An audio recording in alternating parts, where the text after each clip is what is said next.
Hey guys, Movie Messenger here, and I just got back from a preview screening of Race to Witch Mountain starring Dwayne Johnson. Saw it at the Landmark Theater in Los Angeles. This is an early review.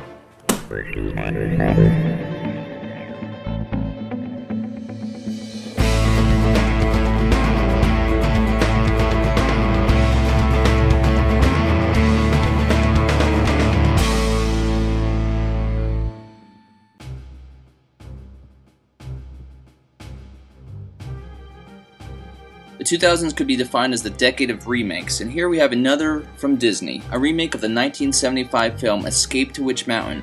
Different from the original, Race to Witch Mountain is a grand sci-fi adventure, and a little more kid-friendly. Well, almost, but we'll get to that later. Witch Mountain follows Las Vegas cab driver Jack Bruno, played by Dwayne Johnson, a bitter fellow that seemingly loathes his job and possibly his life. We learn that a group of thugs are after him for unpaid money, but that's the least of his problems when a young boy and young girl unexpectedly ride his cab and turn his life around. Those vehicles behind us are indicating a pattern of pursuit. I'm just gonna let him pass. The thing is that these two kids, Seth and Sara, aren't really kids at all. Are you doing this? There's no way. Seth, no. They claim to be aliens and need to find their ship before hunted down by an alien assassin known as Siphon. Bruno doesn't believe it until they're followed and later run into this alien assassin. Strangely, after this encounter, Bruno still doesn't believe they're from space until Sara proves it to him. Why Bruno didn't believe them before, after encountering the assassin in its spaceship, is beyond belief in the realm of common sense.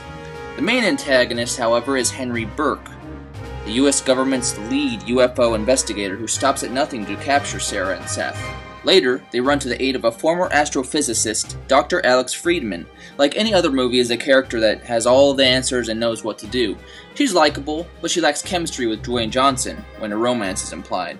Race to Witch Mountain has a very basic plot, but kids will most likely find it exciting due to the fact that it's almost seemingly an adult sci-fi adventure. There are guns blazing, a Mexican standoff, and of course, Dwayne Johnson laying the smackdown on enemies. In a Disney movie? I was quite surprised too, but it actually made the movie more enjoyable and made up for the weak plot. The action sequences are probably the best thing about the whole viewing experience. This led me to think about how Steven Spielberg thought it was a good idea to re-release E.T. with the cops holding walkie-talkies instead of guns. With the amount of guns and violence this movie has, it is really bordering PG-13 status. Leaving the theater, a group of worried moms commented on the violence, and even a little girl mentioned to her dad, "There are never guns in a Disney movie."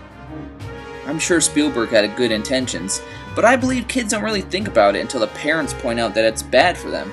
And when it's bad, that's when it's cool.